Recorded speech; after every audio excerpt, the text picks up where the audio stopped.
Olá, pessoas, tudo bem? Sejam todos muito bem-vindos. Aproveitando esse período de Páscoa em que nos encontramos, hoje eu vou fazer a leitura de um capítulo do Humberto de Campos, nosso irmão X, nesse livro Estante da Vida, Psicografia de Chico, onde Humberto nos traz o cenário espiritual do momento em que Jesus está pregado na cruz. Quais são os cenários do ambiente espiritual que Jesus vivencia ali? E também a visão de uma espectadora desse momento, que é a personagem Lívia, no livro Há 2000 anos, de Emmanuel. Ela também descreve um cenário extremamente semelhante a esse que o irmão X nos traz, nesse capítulo 34. O anjo solitário. Enquanto o mestre agonizava na cruz, rasgou-se o céu em Jerusalém, e entidades angélicas, em grupos extensos, desceram sobre o Calvário doloroso.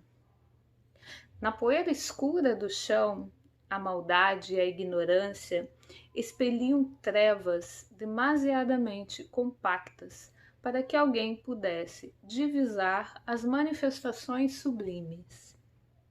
Ou seja, enquanto a espiritualidade superior descia para fazer um espetáculo de luz junto ao mestre, a população encarnada, presa à poeira do chão, ou seja, aquilo que é de mais denso, né, as energias mais pesadas, só via trevas, né, uma grande tempestade que se avizinhava de todo aquele cenário em torno da cruz. Fios de claridade indefinível passaram a ligar o madeiro ao firmamento, embora a tempestade se anunciasse à distância. O Cristo, de alma sedenta e opressa, contemplava a celeste paisagem, aureolado pela glória que lhe bafejava a fronte de herói. E os emissários do paraíso chegavam em bandos, a entoarem cânticos de amor e reconhecimento que os tímpanos humanos jamais poderiam perceber. Os anjos da ternura rodearam-lhe o peito ferido, como lhe insuflarem energias novas.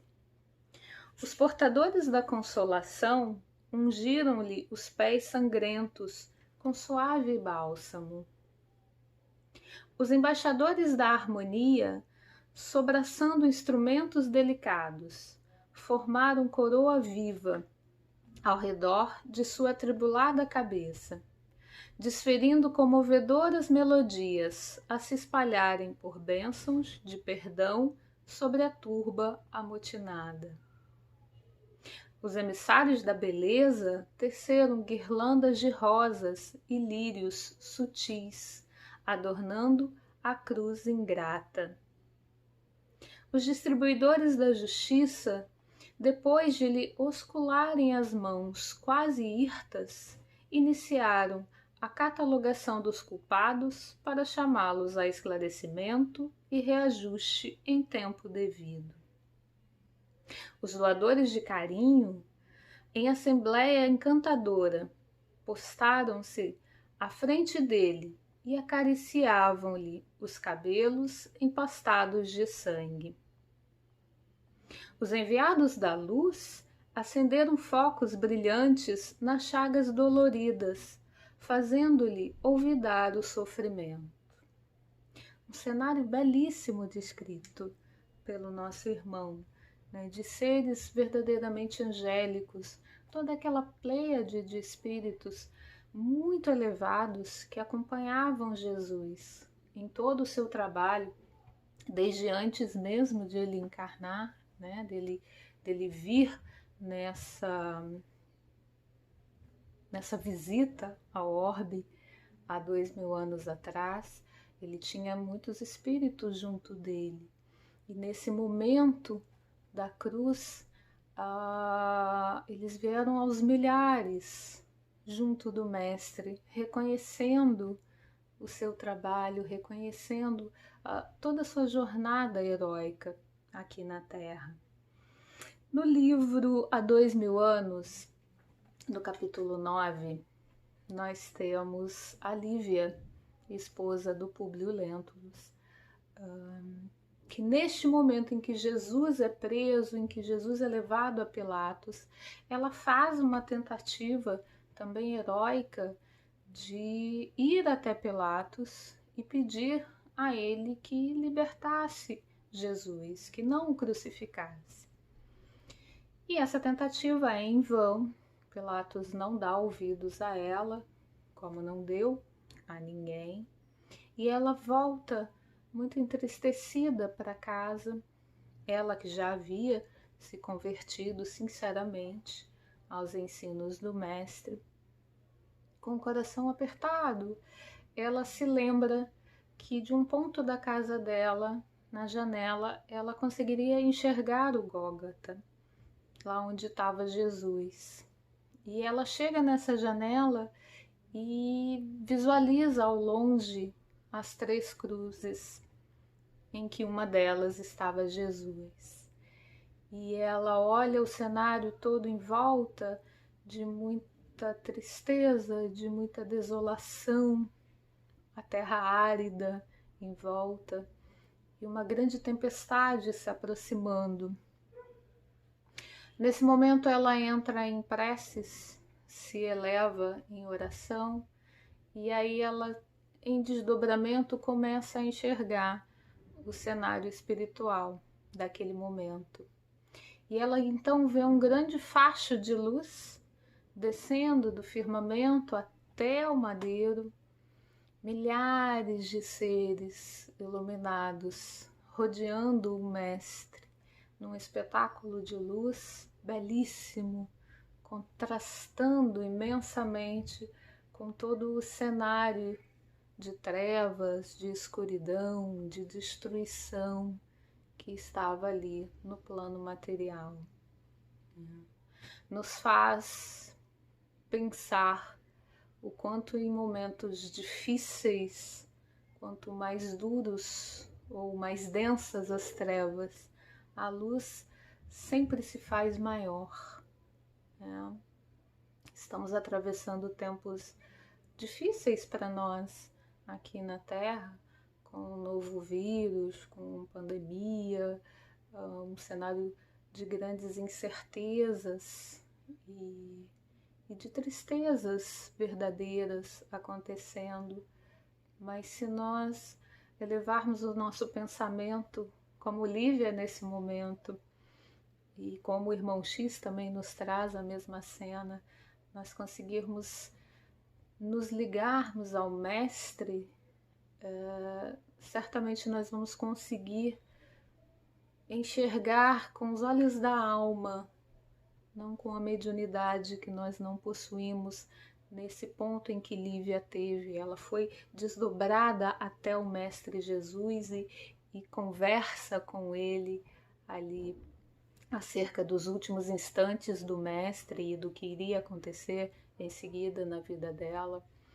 Mas nós podemos sim nos ligarmos a esse foco luminoso gigantesco que é o Mestre Jesus e que são todos esses irmãos maiores que o rodeiam.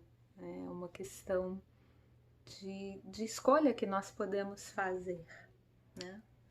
Então, voltando aqui a Humberto de Campos, né? Todo esse cenário de luz, todos esses seres excelsos ali cobrindo Jesus de carinho, de amor. Trabalhavam os mensageiros do Senhor em torno do sublime condutor dos homens, aliviando-o e exaltando-o, como lhe prepararem o banquete da ressurreição.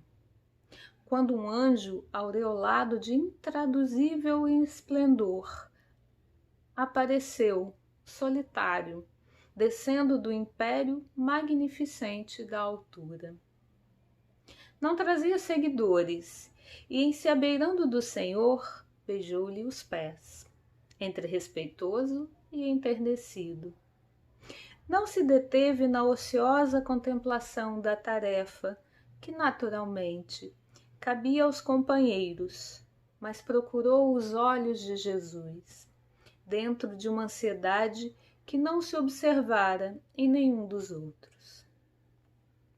Dir-se-ia que o novo representante do Pai compassivo desejava conhecer a vontade do Mestre antes de tudo.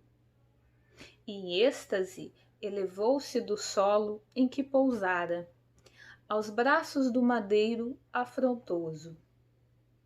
Enlaçou o busto do inesquecível supliciado, com inexcedível carinho, e colou, por um instante, o ouvido atento em seus lábios, que balbuciavam de leve. Jesus pronunciou algo que os demais não escutaram distintamente. O mensageiro solitário desprendeu-se então do lenho duro, revelando olhos serenos e úmidos, e de imediato desceu do monte ensolarado para as sombras que começavam a invadir Jerusalém, procurando Judas, a fim de socorrê-lo e ampará-lo. Se os homens lhe não viram a expressão de grandeza e misericórdia, os querubins, em serviço também, não lhe notaram a ausência. Mas suspenso no martírio, Jesus contemplava-o, confiante, acompanhando-lhe a excelsa missão em silêncio. Esse era o anjo divino da caridade. Belíssimo texto, belíssima lição que nosso irmão X nos traz para lembrarmos que no momento de maior dor, de maior dificuldade, Jesus, nosso guia e modelo, nos ensina mais uma lição. No momento mais difícil, mais doloroso, ele pede: faça-se a caridade. Busque o irmão em maior sofrimento. Perdoe aquele que erra. E siga dessa forma das trevas para a luz. É a caridade que nos tira do sofrimento. É a caridade que nos impulsiona para um estágio melhor. Que a Páscoa, que relembra essa passagem de Cristo entre nós, na sua partida na cruz, que ela nos traga esse sentimento de renovação dos nossos melhores sentimentos, que nós resgatemos esses anjos de ternura, de amor, de compaixão e principalmente da caridade dentro de nós. Que nós estendamos os nossos braços, os nossos carinhos, os nossos pensamentos em prol do outro. Mesmo dentro de casa, neste momento específico que a humanidade passa, pela quarentena, pela pandemia, há sempre uma forma de ajudar, há sempre uma maneira de melhorar os nossos pensamentos, de melhorar os nossos sentimentos e assim nos tornando mais caridosos, verdadeiramente amorosos para com o outro. Dessa forma estaremos nós mais juntos de Cristo, porque Ele está sempre conosco e nem sempre nós nos aproximamos dele, nós deixamos que ele fale ao nosso coração, tão perdidos, tão atolados em tempestades terrenas. que, embora causem estragos, embora nos tragam dores, são passageiras, não irão durar. O que permanece é a luz e o amor eterno de Deus para conosco. Uma boa Páscoa a todos. Estejamos todos unidos a Jesus.